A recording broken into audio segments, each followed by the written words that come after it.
Hello viewers, তো সবাইকে জানাবো স্বাগতম আমার এই ইউটিউব চ্যানেলে। তো ভিউয়ার্স, ডিগ্রি কলেজের মেরিট লিস্ট নিয়ে তোমাদের অনেকেরই প্রশ্ন, ওয়েটিং লিস্ট নিয়ে প্রশ্ন। তো আমি এক এক করে বলছি। প্রথম কথা হচ্ছে, আমি যতগুলি ডিগ্রি কলেজের মেরিট লিস্ট পেয়েছি সবগুলি আমার টেলিগ্রাম চ্যানেলে দিয়ে দিয়েছি। তোমরা ভালো করে চেক করো, উপরের দিকে পেয়ে যাবে, ঠিক আছে? এটা হচ্ছে প্রথম কথা। দ্বিতীয় কথা হচ্ছে, অনেক কলেজেরই আমি পাইনি, যেমন আমফারা কলেজের ওয়েটিং লিস্ট আমার কাছে নেই। তারপর হচ্ছে গিয়ে অরবিন্দ কলেজের মেরিট লিস্ট নেই। তারপর সোনামুড়া যে কলেজটা আছে এটার মেরিট লিস্টও আমার কাছে নেই, ঠিক আছে? তারপর পানিসাগরের মেরিট লিস্ট নেই আমার কাছে, কারণ এগুলির সাইট খুলছে না, সাইট অনেকটাই সার্ভার ডাউন আছে, সাইট নট ওয়ার্কিং, ঠিক আছে? Website not working. তো এখন হচ্ছে যে বিষয়টা, তোমরা যারা যারা কমেন্টে জানাচ্ছ যে ওয়েটিং লিস্ট নিয়ে প্রশ্ন, ঠিক আছে? তো ওয়েটিং লিস্ট তোমরা যারা পেয়েছো, ওয়েটিং লিস্টের নাম আছে, আমি গত ভিডিওতে বলেছি, এই ভিডিওতে বলে দিচ্ছি, যারা তোমরা ওয়েটিং লিস্টে পেয়েছো তোমরা অপেক্ষা করো সেকেন্ড রাউন্ডের জন্য। এবার বিষয় হচ্ছে, প্রথম রাউন্ডের ভর্তি কবে থেকে শুরু? 13 তারিখ থেকে 18 তারিখ পর্যন্ত। এবার 18 তারিখের পরে প্রত্যেকটি কলেজে কলেজ ওয়াইজ এবং সাবজেক্ট ওয়াইজ ভ্যাকেন্সি লিস্ট প্রকাশিত হবে ডিগ্রি কলেজের ওয়েবসাইটে। এটা হচ্ছে ভ্যাকেন্সি লিস্ট, কোন কলেজে কতগুলি সিট খালি আছে। ধরো রামঠাকুর কলেজের প্রথম লিস্টে 60 স্টুডেন্ট বেঙ্গলি মেজর পেয়েছে, কথার কথা, ঠিক আছে? আমি ধরে নিলাম 60 স্টুডেন্টস বেঙ্গলি মেজর পেয়েছে রামঠাকুর কলেজে। তো 60 স্টুডেন্টস থেকে অনেকেই ভর্তি হবে, অনেকেই ভর্তি হবে না। অনেকের বাড়ি উদয়পুর, ধরো কোনো একটা স্টুডেন্ট বাড়ি উদয়পুর, ও উদয়পুর কলেজে পেলে ভালো হতো, বাট ও রামঠাকুর কলেজে পেয়েছে, বাট ও রামঠাকুর কলেজে ভর্তি হবে না, উদয়পুর কলেজের জন্য সেকেন্ড লিস্টে ওয়েট করবে, ঠিক আছে?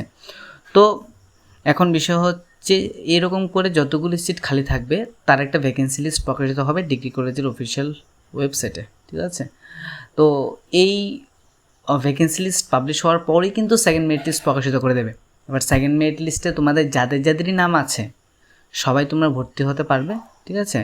সবাই তোমাদের যে যারা অ্যাডমিশন নিয়েছো, ঠিক আছে, সরি, তোমাদের যাদের নাম এসেছে তোমরা অবশ্যই অ্যাডমিশন হতে পারবে। সেকেন্ড মেরিট লিস্ট যতক্ষণ না প্রকাশিত হয় ততক্ষণ তোমরা বুঝতে পারবে না। এবার কোনো কলেজে সিট রয়েছে 60 সিট, বেঙ্গলি মেজর সিট রয়েছে 70 সিট, ধরে নিলাম 70 সিট। প্রথম মেরিট লিস্টে বেঙ্গলি মেজরে পেয়েছে 40 স্টুডেন্ট, দ্বিতীয় মেরিট লিস্টে বেঙ্গলি মেজরে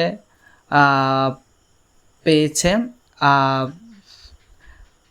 100 সিট, অর্থাৎ 100 স্টুডেন্ট পেয়েছে, ঠিক আছে? তো এখন বিষয় হচ্ছে, যদি সিটই থাকে 80টা আর তোমার যে ওয়েটিং লিস্টের র্যাঙ্ক নম্বর বা যে তোমাদের সিরিয়াল নম্বর, এই সিরিয়াল নম্বর তোমার যদি থাকে 121, তাহলে এরকম হলে কিন্তু হবে না, ঠিক আছে? এরকম হলে তোমরা পাবে না, তোমরা সেকেন্ড মেরিট লিস্টও নাও ভর্তি হতে পারো, তোমরা wait for the spot round admission, ঠিক আছে?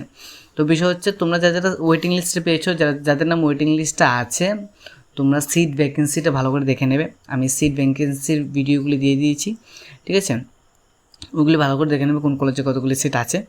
তো ওই সিট অনুসারে কিন্তু অ্যাডমিশন হবে, ঠিক আছে?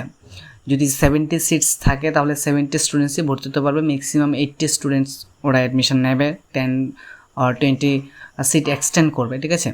তো এ হচ্ছে বিষয়। যারা ওয়েটিং লিস্টে পেয়েছো তোমরা অপেক্ষা করো সেকেন্ড রাউন্ডের জন্য। আর যারা যারা এখনও মেরিট লিস্ট পাওনি, আই এম সরি, ঠিক আছে? আমার কাছে নেই, আর হচ্ছে কি ওয়েবসাইট সার্ভার ডাউন, আমি প্রত্যেকটি কলেজে তো আর যেতে পারছি না, তো তার জন্য আমার কাছে নেই এখন যে মেরিট লিস্টগুলি, সেই মেরিট লিস্টগুলি আমার কাছে নেই। তোমরা যদি কলেজে গিয়ে ডিরেক্ট কন্ট্যাক্ট করতে পারো বা ডিরেক্ট যেতে পারো তাহলে অবশ্যই অনেক ভালো। একাডেমিক সেকশনের সামনে প্রত্যেকটি ডিগ্রি কলেজের মেরিট লিস্ট প্রকাশিত করে দিয়েছে, তোমরা সেখান থেকে দেখতে পারো, ঠিক আছে? এবং ওয়েটিং লিস্টও কোনো কোনো কলেজে পাবলিশ করেছে, কোনো কোনো কলেজে পাবলিশ করেনি, যার জন্য আমি তোমাদেরকে দিতে পারছি না। আর আমার টেলিগ্রাম চ্যানেলে কিন্তু প্রায় প্রত্যেকটি যতগুলো আমি পেয়েছি সবগুলো মেরিট লিস্টে আমি দিয়ে দিয়েছি, ঠিক আছে? তো এখন অপেক্ষা করো সেকেন্ড রাউন্ডের জন্য, ঠিক আছে? সেকেন্ড রাউন্ড অর্থাৎ সেকেন্ড মেরিট লিস্টের জন্য। সেকেন্ড মেরিট লিস্টে তোমরা আশা করি পেয়ে যাবে যাদের নাম ওয়েটিং লিস্টে আছে, ঠিক আছে? আর যাদের তোমাদের সমস্যা হচ্ছে বা অসুবিধা হচ্ছে তোমরা অবশ্যই আমাকে কমেন্টে জানাও। আর যাদের নাম্বার 240, 230 আছে বা 220 আছে, 250 আছে, তোমরা অবশ্যই ভর্তি হতে পারবে। যারা এসসি আছো অবশ্যই তোমাদের নাম সেকেন্ড মেরিট লিস্টে পেয়ে যাবে। যারা এসসি ক্যান্ডিডেট 250 পেয়েছো তোমরা অবশ্যই সেকেন্ড মেরিট লিস্টে পেয়ে যাবে, ঠিক আছে? এই হচ্ছে বিষয়। আর যারা ইউআর আছো তোমাদের একটু ওয়েট করতে হবে, অপেক্ষা করতে হবে। তো ভিডিওটি দেখার জন্য অসংখ্য ধন্যবাদ। আর যদি মেরিট লিস্টে নিয়ে কোনো তোমাদের কোয়েরিজ থাকে আমাকে অবশ্যই